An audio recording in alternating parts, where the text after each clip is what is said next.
Hey everyone, welcome to the Daily Mix and Naked Beauty. Today I'm going to be showing you a bronzed kind of glowing look. What we're going to do is take Ruth, my lovely Ruth, and alter the skin tone by bronzing it up to give the illusion that she's been away as opposed to living in the UK and it being very, very cold. First thing I'm going to use is bronzer. Now I like to bronze from the kind of neck up. Only thing to remember is whatever skin is showing has to be bronzed because Ruth's wearing a shirt, it's slightly open, so we're going to start from this area and work our way up. And I like to start from kind of the chest up because then I can get a feel of how bronzed to go. We've already done Ruth's base. So Ruth has foundation on, a tiny, tiny bit of powder, and we're going to use a powder bronzer. This one's Faux Tan by Bare Essentials. And the reason that I like this one so much is because it has a red undertone to it. And if you ever look at real tans, there's always red in a real tan because there's always a slight burn. And with most sort of bronzers and fake tans, there's always that tiny bit of orange. We don't want that. It's much better to have a red base. Taking a big powder brush, this one's by Ray Morris, just taking the bronzer into it, knocking off any excess, and then we're going to start from this area and work our way up. And with just circular motions, just get that chain out of the way. Just start and work your way up. You're going to have to continually dip into product, but it doesn't matter. Working the way up the neck. And here's something that we tend to forget, which is strange when you're bronzing. If you're going out and you're wearing your hair up, we tend to do what a lot of us do when we go to the gym and just work the mirror muscles. What happens is you put your hair up, you're really bronzed, and from behind the ears are glowing neon because they're white. We've forgotten to go behind the ears. Always go behind the ear. Very important, but only if you're wearing your hair up because otherwise it's really not important.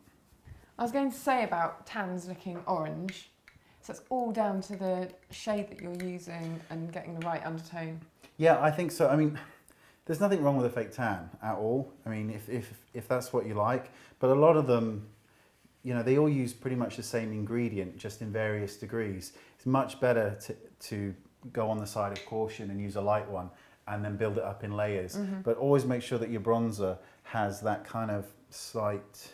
It's like terracotta almost, It isn't is. I mean, you don't have to apply it with that kind of intensity to begin with, but at least you're going to build up a realistic colour because a lot of bronzers are just too orange. If you're really, really pale, and in terms of MAC pale, your NC10 or even below that, it really is a good idea to just accept the fact that, okay, I'm pale, don't worry about it. We can have really pink cheeks and all the other gorgeous things because no amount of tan is really going to look, you know, that natural when you've got such porcelain white skin. I'm hoping you can see that the neck is now a little bit darker than the rest of the face. And this is all we do is continually buff it into the face. I'm going to start at the temple area because even though it's going to be an all over tan, the temples are still going to be slightly more bronzed than the rest of the face. Is this a mineral bronzer then? It is, yeah. It's by Bare Essentials and they're mineral based bronzers. This is the original formula. So this has a tiny bit of glow to it. Okay. But if you like a matte look, they do a matte version as well. Knock off the brush, start from the hairline and buff our way in because we can kind of buff lightly across the forehead afterwards, but this is where the sun would hit. Don't forget your eyelids, make sure there's no creasing in them from foundation, then buff the bronzer over them anyway, just to give it a more bronzed look. But we're going to put a tiny bit of shadow on anyway. Cross the bridge of the nose, but don't go mental with this because it will start the contouring effect in a negative way. And you can see with Ruth, just by taking bronzer across the eyes, it gives the illusion of eyeshadow as well. But if you just turn your head for me, we've gone here with bronzer, then we're going to cross here with bronzer. So the whole thing marries up. So there's colour here, and then the bronzer is being swept across the eye from the inside corner out, and then it greets it. So the whole face is in harmony and you know, you look like you belong to the same person. So you can see the face is now taking on more of that kind of bronze look. I actually really like the eyes like this, but I'm going to put another layer on just to add some more depth, but I am going to put a cream eyeshadow on as well, just to give them a bit more glisten. So the first thing we're going to do is take a cream eyeshadow and just apply it to the eyelids. This is all this is going to do, is give a wash of colour and a sheen to it. And this has that golden kind of bronzy tone to it as well. But it's a little bit lighter, just to add a bit of colour. And these are completely waterproof, so they ain't coming off. Open. Because I always think, especially for any sort of beach look, you don't want to ever look like you've got loads of makeup on the beach. What kind of SPF would we be using underneath this? Because we're using a powder bronzer. I mean, a lot of the mineral foundations have an SPF in them anyway. Right. So a lot of them are SPF 15, but you need to check. But always good to put an SPF underneath, because oftentimes you would need to use so much of the product in order to really get that kind of protection that it's saying on the container. But the way I like to think about SPF, obviously if you're out and it's really sunny, you absolutely need it because it's the best thing that you can use for your skin.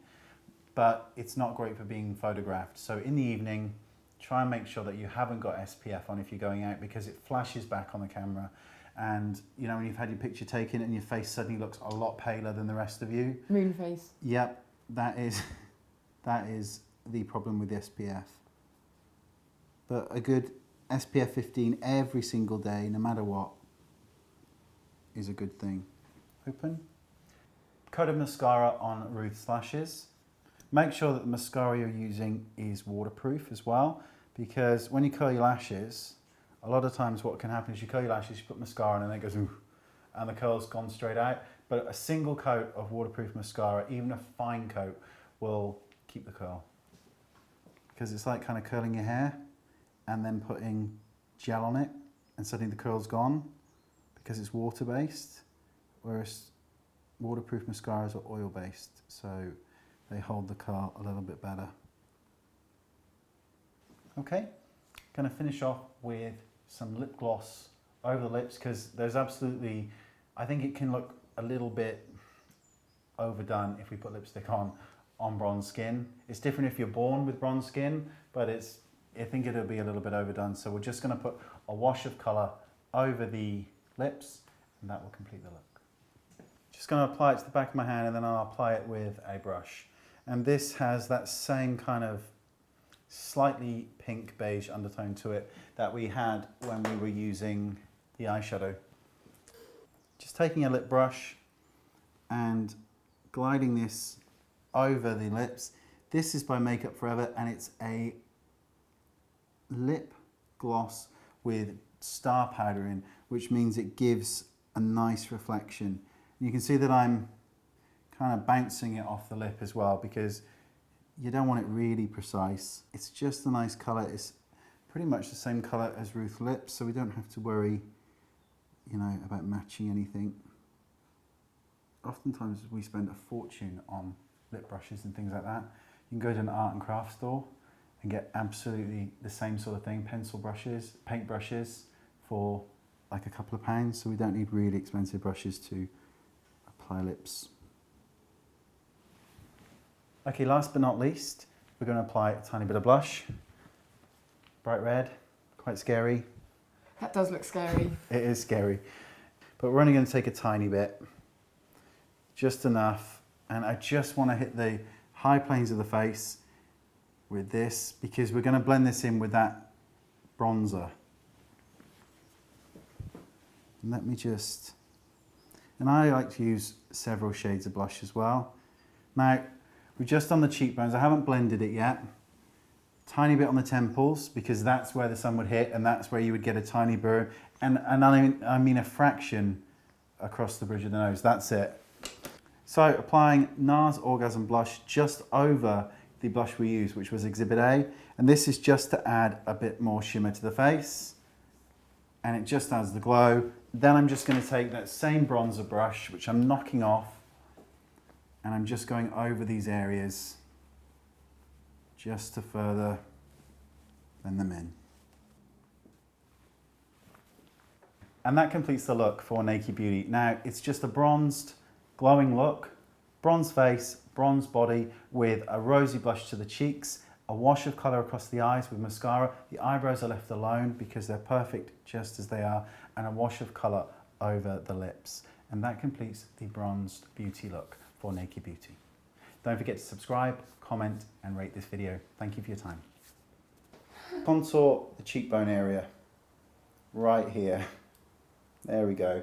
And I'm also going to contour the jawline ever so slightly. I'm not even going to say it. There you go.